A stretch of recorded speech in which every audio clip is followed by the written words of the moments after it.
Flow Wisdom presents Why We Sleep by Mattew Walker. Book Summary. This Thing Called Sleep.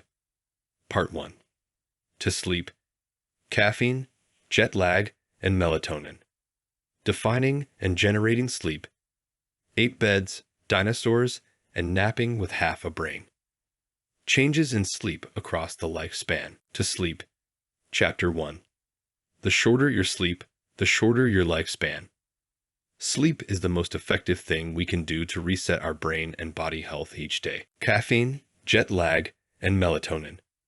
Chapter 2. Your circadian rhythm is one of 2 factors determining wake and sleep. Melatonin helps regulate the timing of when sleep occurs by signaling darkness throughout the organism, but has little influence on the generation of sleep itself. Sleep pressure, caused by a buildup of the chemical adenosine in your brain, is the second factor affecting sleepiness. Caffeine works by blocking the receptors that adenosine affects after about 30 minutes. Some people process caffeine faster than others, and we get less efficient as we age. To identify sleep deficiency. If you didn't set an alarm clock, would you wake up on time? Do you find yourself rereading things? Can you function optimally before noon without caffeine? Defining and generating sleep. Chapter 3. When it comes to information processing, think of the wake state principally as reception, experiencing, and constantly learning the world around you. NREM, sleep as reflection, storing and strengthening those raw ingredients of new facts and skills.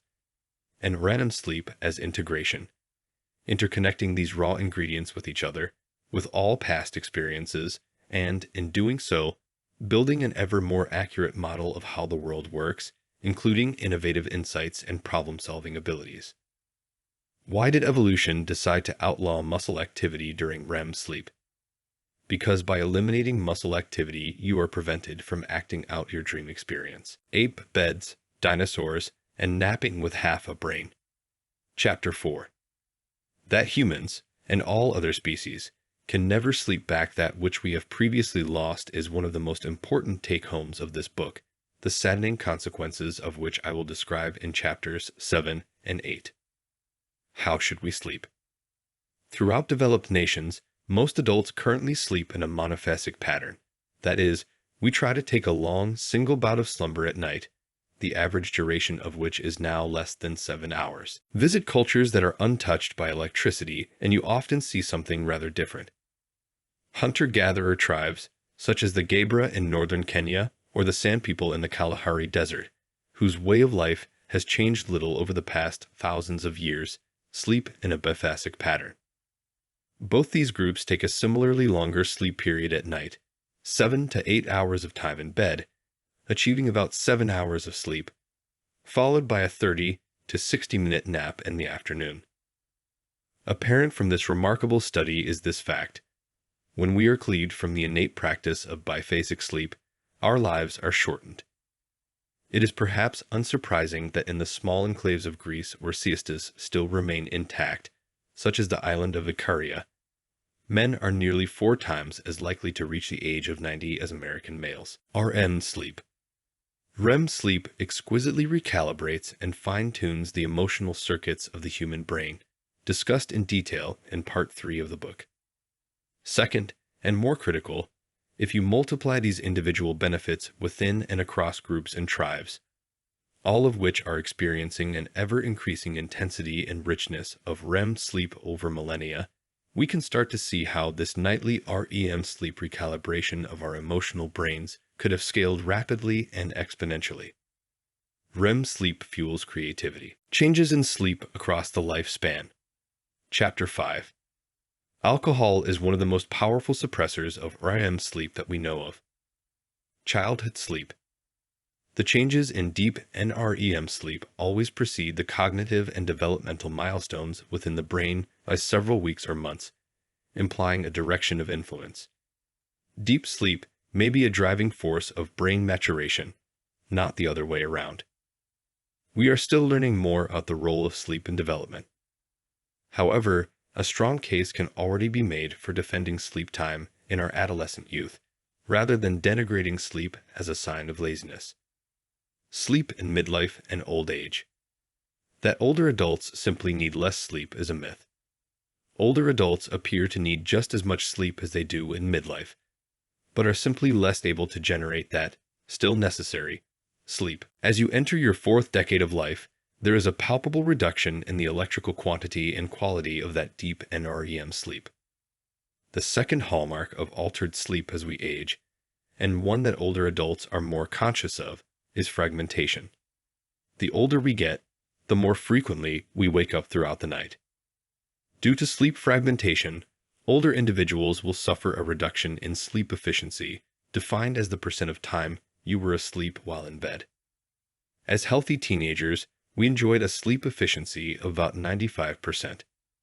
As a reference anchor, most sleep doctors consider good quality sleep to involve a sleep efficiency of 90% or above. Any individual, no matter what age, will exhibit physical ailments, mental health instability, reduced alertness, and impaired memory if their sleep is chronically disrupted. The third sleep change with advanced age is that of circadian timing. In sharp contrast to adolescence, seniors commonly experience a regression in sleep timing, leading to earlier and earlier bedtimes. Why should you sleep? Part 2.1. Your mother and Shakespeare knew too. Too extreme for the Guinness Book of World Records.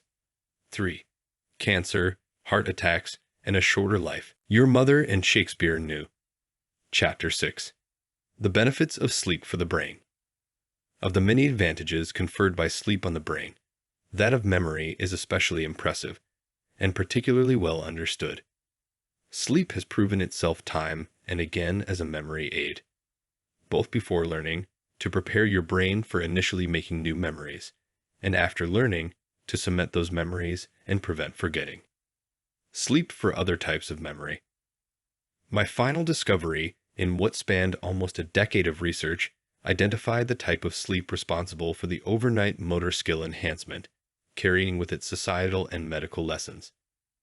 The increases in speed and accuracy, underpinned by efficient automaticity, were directly related to the amount of stage 2 NREM, especially in the last 2 hours of an 8-hour night of sleep, from 5 to 7 am, should you have fallen asleep at 11 p.m. Obtain anything less than 8 hours of sleep a night, and especially less than 6 hours a night, and the following happens.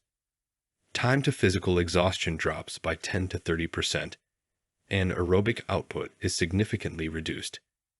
Similar impairments are observed in limb extension force and vertical jump height, together with decreases in peak and sustained muscle strength. Add to this marked impairments in cardiovascular, metabolic, and respiratory capabilities that hamper an underslept body, including faster rates of lactic acid buildup, reductions in blood oxygen saturation, and converse increases in blood carbon dioxide, due in part to a reduction in the amount of air that the lungs can expire. Even the ability of the body to cool itself during physical exertion through sweating, a critical part of peak performance, is impaired by sleep loss. Even teams that are aware of sleep's importance before a game are surprised by my declaration of the equally, if not more, essential need for sleep in the days after a game. Post-performance sleep accelerates physical recovery from common inflammation, stimulates muscle repair, and helps restock cellular energy in the form of glucose and glycogen. Sleep for creativity. A final benefit of sleep for memory is arguably the most remarkable of all, creativity. Too extreme for the Guinness Book of World Records. Chapter 7. In the following 2 chapters, we will learn precisely why and how sleep loss inflicts such devastating effects on the brain, linking it to numerous neurological and psychiatric conditions, Alzheimer's disease, anxiety, depression, bipolar disorder, suicide, stroke, and chronic pain, and on every physiological system of the body, further contributing to countless disorders and disease, cancer, diabetes, heart attacks, infertility, weight gain, obesity, and immune deficiency. No facet of the human body is spared the crippling, noxious harm of sleep loss. Pay attention. One brain function that buckles under even the smallest dose of sleep deprivation is concentration. The deadly societal consequences of these concentration failures play out most obviously and fatally in the form of drowsy driving. Every hour, someone dies in a traffic accident in the US due to a fatigue-related error. Not only this, but participants who are sleep-deprived consistently underestimate the degree to which their performance is reduced. Humans need more than 7 hours of sleep each night to maintain cognitive performance. After 10 days of just 7 hours of sleep, the brain is as dysfunctional as it would be after going without sleep for 24 hours. 3 full nights of recovery sleep, more nights than a weekend, are insufficient to restore performance back to normal levels after a week of short sleeping. Finally, the human mind cannot accurately sense how sleep-deprived it is when sleep-deprived. There are many things that I hope readers take away from this book. This is one of the most important. If you are drowsy while driving, please stop. It is lethal. Can naps help? No matter what you may have heard or read in the popular media, there is no scientific evidence we have suggesting that a drug, a device, or any amount of psychological willpower can replace sleep. Power naps may momentarily increase basic concentration under conditions of sleep deprivation, as can caffeine up to a certain dose. Neither naps nor caffeine can salvage more complex functions of the brain, including learning, memory, emotional stability, complex reasoning, or decision-making. We have, however, discovered a very rare collection of individuals who appear to be able to survive on 6 hours of sleep and show minimal impairment, a sleepless delight, as it were. Give them hours and hours of sleep opportunity in the laboratory, with no alarms or wake-up calls, and still they naturally sleep this short amount and no more. Part of the explanation appears to lie in their genetics, specifically a subvariant of a gene called BHLHE41, emotional irrationality. Many emotional and psychiatric problems can occur under sleep deprivation. Conversely, treating some of these issues with sleep has shown success. Tired and forgetful. In other words, if you don't sleep the very first night after learning, you lose the chance to consolidate those memories, even if you get lots of catch-up sleep thereafter. Sleep and Alzheimer's disease. A lack of sleep is fast becoming recognized as a key lifestyle factor determining whether or not you will develop Alzheimer's disease. Sleep represents a new candidate for hope on all 3 of these fronts: diagnosis, prevention, and therapeutics. Cancer, heart attacks, and a shorter life. Chapter 8. Sleep deprivation and the body. Widening the lens of focus, there are more than 20 large-scale epidemiological studies that have tracked millions of people over many decades, all of which report the same clear relationship. The shorter your sleep, the shorter your life. The leading causes of disease and death in developed nations. Diseases that are crippling healthcare systems, such as heart disease, obesity, dementia, diabetes, and cancer, all have recognized causal links to a lack of sleep. Sleep loss and the cardiovascular system. In the Northern Hemisphere, the switch to daylight savings time in March results in most people losing an hour of sleep opportunity. Should you tabulate millions of daily hospital records, as researchers have done, you discover that this seemingly trivial sleep reduction comes with a frightening spike in heart attacks the following day. Impressively, it works both ways. In the autumn within the Northern Hemisphere, when the clocks move forward and we gain an hour of sleep opportunity time, rates of heart attacks plummet the day after. A similar rise and fall relationship can be seen with the number of traffic accidents, proving that the brain, by way of attention lapses and microsleeps, is just as sensitive as the heart to very small perturbations of sleep. Weight gain and obesity. The upshot of all this work can be summarized as follows. Short sleep, of the type that many adults in first world countries commonly and routinely report, will increase hunger and appetite, compromise impulse control within the brain, increase food consumption, especially of high-calorie foods, decrease feelings of food satisfaction after eating, and prevent effective weight loss when dieting. Sleep loss and the reproductive system.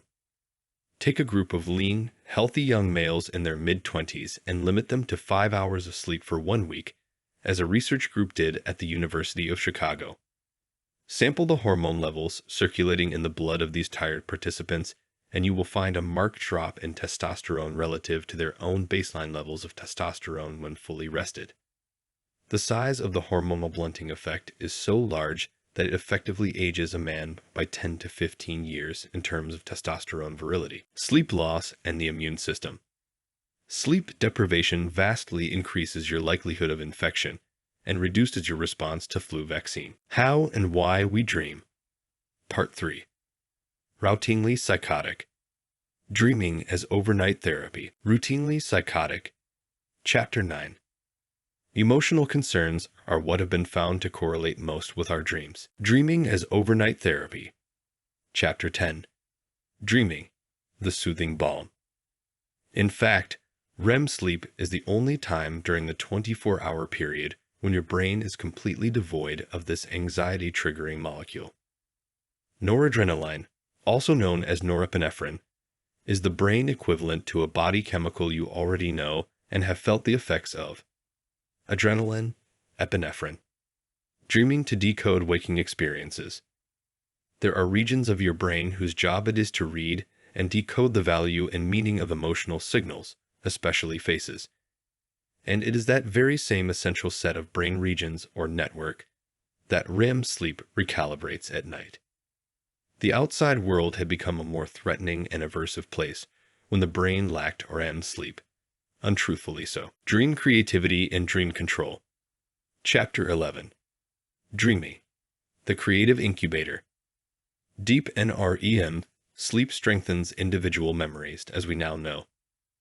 But it is REM sleep that offers the masterful and complementary benefit of fusing and blending those elemental ingredients together in abstract and highly novel ways. From sleeping pills to society transformed. Part 4.1. Things that go bump in the night too.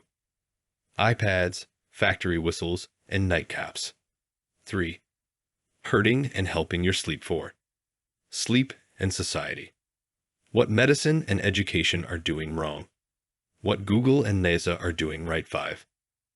A new vision for sleep in the 21st century. Things that go bump in the night. Chapter 12. Sleep disorders and death caused by no sleep. Without belaboring the point, insomnia is one of the most pressing and prevalent medical issues facing modern society, yet few speak of it this way, recognize the burden, or feel there is a need to act. iPads, factory whistles, and nightcaps. Chapter 13. What's stopping you from sleeping? Beyond longer commute times and sleep procrastination caused by late evening television and digital entertainment, both of which are not unimportant in their top and tail snipping of our sleep time and that of our children. 5 key factors have powerfully changed how much and how well we sleep. 1. Constant electric light as well as LED light. 2. Regularized temperature. 3. Caffeine, discussed in Chapter 2. 4. Alcohol. And 5. A legacy of punching time cards. Compared to reading a printed book, reading on an iPad suppressed melatonin release by over 50% at night. Indeed, iPad reading delayed the rise of melatonin by up to 3 hours, relative to the natural rise in these same individuals when reading a printed book. Due to its omnipresence, solutions for limiting exposure to artificial evening light are challenging. A good start is to create lowered, dim light in the rooms where you spend your evening hours. Avoid powerful overhead lights. Mood lighting is the order of the night. Some committed individuals will even wear yellow-tinted glasses indoors in the afternoon and evening to help filter out the most harmful blue light that suppresses melatonin. Maintaining complete darkness throughout the night is equally critical, the easiest fix for which comes from blackout curtains. Finally, you can install software on your computers, phones, and tablet devices that gradually desaturate the harmful blue LED light as evening progresses. Turning down the nightcap. Alcohol. Yet this is not the worst of it when considering the effects of the evening nightcap on your slumber. More than its artificial sedating influence, alcohol dismantles an individual's sleep in an additional 2 ways. First, alcohol fragments sleep, littering the night with brief awakenings. Alcohol-infused sleep is therefore not continuous and, as a result, not restorative. Unfortunately, most of these nighttime awakenings go unnoticed by the sleeper since they don't remember them. Second, alcohol is one of the most powerful suppressors of REM sleep that we know of. Glib advice aside, what is the recommendation when it comes to sleep and alcohol? It is hard not to sound puritanical, but the evidence is so strong regarding alcohol's harmful effects on sleep that to do otherwise would be doing you, and the science, a disservice. Many people enjoy a glass of wine with dinner, even an aperitif thereafter.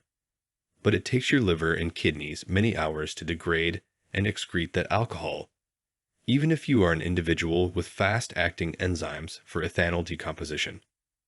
Nightly alcohol will disrupt your sleep, and the annoying advice of abstinence is the best and most honest I can offer. Get the nighttime chills. Thermal environment, specifically the proximal temperature around your body and brain, is perhaps the most underappreciated factor determining the ease with which you will fall asleep tonight and the quality of sleep you will obtain. Ambient room temperature, bedding, and night clothes dictate the thermal envelope that wraps around your body at night. A bedroom temperature of around 65 degrees Fahrenheit, 18.3 degrees Celsius, is ideal for the sleep of most people, assuming standard bedding and clothing. Knowingly or not, you have probably used this proven temperature manipulation to help your own sleep. A luxury for many is to draw a hot bath in the evening and soak the body before bedtime. We feel it helps us fall asleep more quickly, which it can, but for the opposite reason most people imagine. You do not fall asleep faster because you are toasty and warm to the core. Instead, the hot bath invites blood to the surface of your skin, giving you that flushed appearance. When you get out of the bath, those dilated blood vessels on the surface quickly help radiate out inner heat, and your core body temperature plummets. Consequently, you fall asleep more quickly because your core is colder. Hot baths prior to bed can also induce 10 to 15% more deep NREM sleep in healthy adults. Hurting and helping your sleep. Chapter 14. Pills versus therapy. Should you take 2 of these before bed? No past or current sleeping medications on the legal or illegal market-induced natural sleep. Don't get me wrong, no one would claim that you are awake after taking prescription sleeping pills. But to suggest that you are experiencing natural sleep would be an equally false assertion.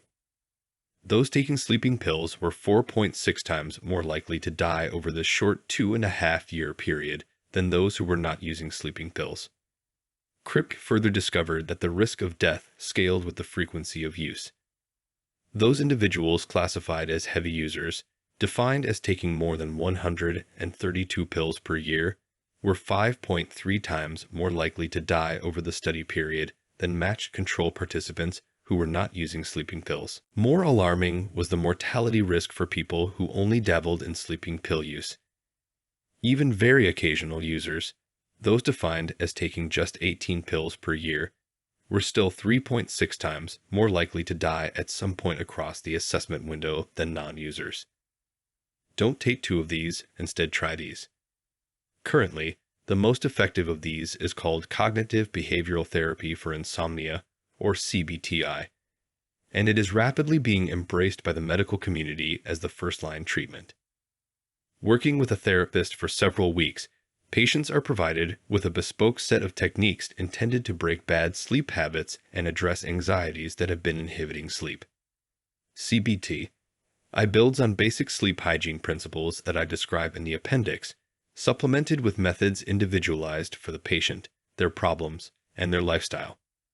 Some are obvious, others not so obvious, and still others are counterintuitive. The obvious methods involve reducing caffeine and alcohol intake, removing screen technology from the bedroom, and having a cool bedroom. In addition, patients must 1. Establish a regular bedtime and wake-up time, even on weekends. 2. Go to bed only when sleepy and avoid sleeping on the couch early/mid evenings. 3. Never lie awake in bed for a significant time period.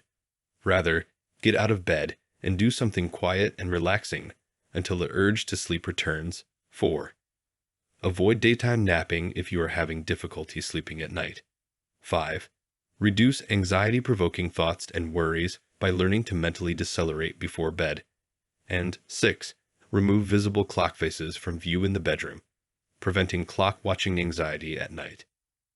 General good sleep practices. For those of us who are not suffering from insomnia or another sleep disorder, there is much we can do to secure a far better night of sleep using what we call good sleep hygiene practices, for which a list of 12 key tips can be found at the National Institutes of Health website, also offered in the appendix of this book.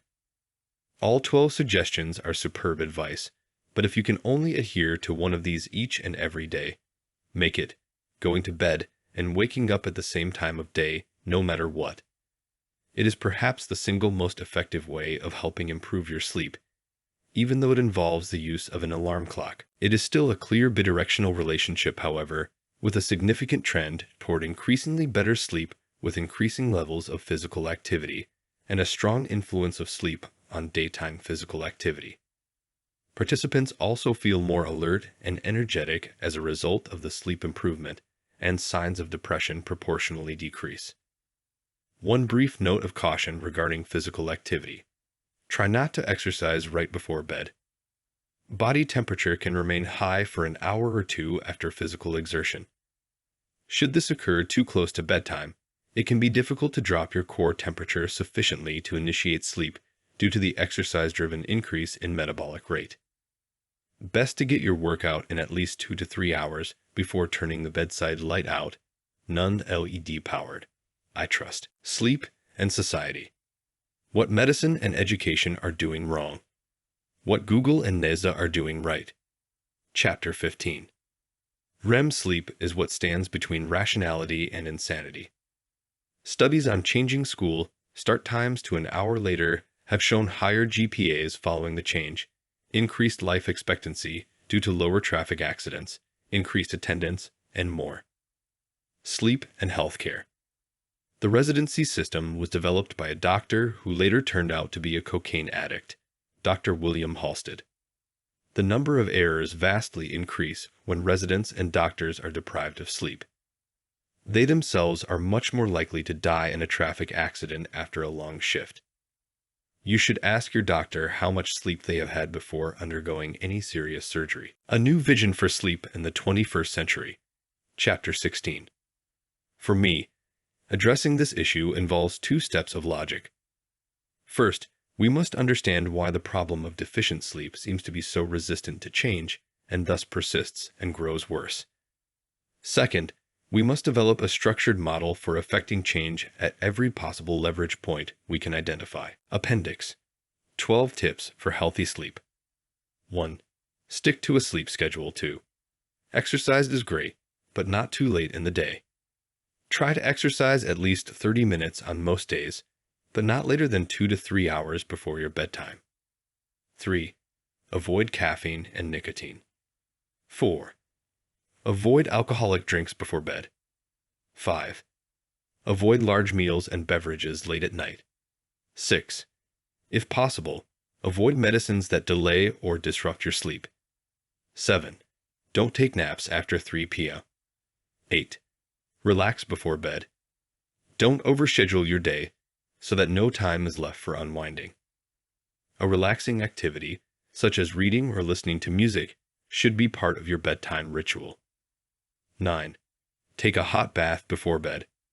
10. Dark bedroom, cool bedroom, gadget-free bedroom. 11. Have the right sunlight exposure. Daylight is key to regulating daily sleep patterns. Try to get outside in natural sunlight for at least 30 minutes each day. If possible, wake up with the sun or use very bright lights in the morning. 12. Don't lie in bed awake. This was released from For the Sake of Education by Flow Wisdom. If the content was helpful, make sure to subscribe.